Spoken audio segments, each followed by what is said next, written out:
The man took a picture of a stray dog, then he started posting dog search notices on the street. However, all this was actually to secretly observe someone. That day, he finally met his target person. The man began to closely observe his driving habits. The target passes by here every day at 100 kilometers h. If he hits the left front wheel of the car from 50 meters away, the target would jerk the steering wheel out of nervousness. Then, the man planned an elaborate accident. The next day, the target showed up on time, but just as the man was about to make his move, suddenly, he noticed a mother and son in the surrounding area. He told himself not to get distracted, keep locking on to the target. As he expected, the target was overly nervous, and jerked the steering wheel, and slammed into a car on the side of the road. The accident occurred as planned. However, what the man didn't expect was, the mother was also dead in the accident. The man felt a sudden panic. He lost his usual calmness. Back home, the man crouched on the floor and cried bitterly. At that moment, the stray dog quietly came to his side, and comforted him, letting go of his guilt for a while. The man was a top killer, but he was tired of killing. That day,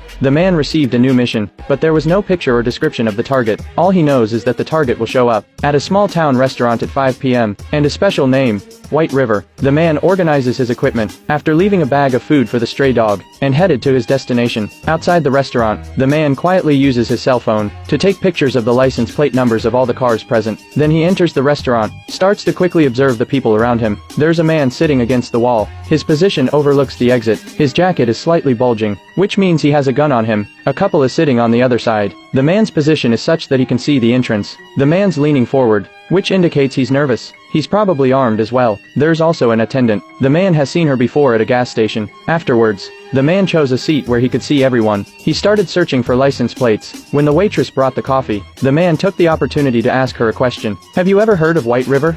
The waitress didn't know. The man asked no more questions. Then he turned his attention to the clock on the restaurant wall. 5 o'clock sharp. The game begins. While he was guessing who the target was, a girl stood up and walked towards him. The man quickly puts down his cell phone, ready to take his gun.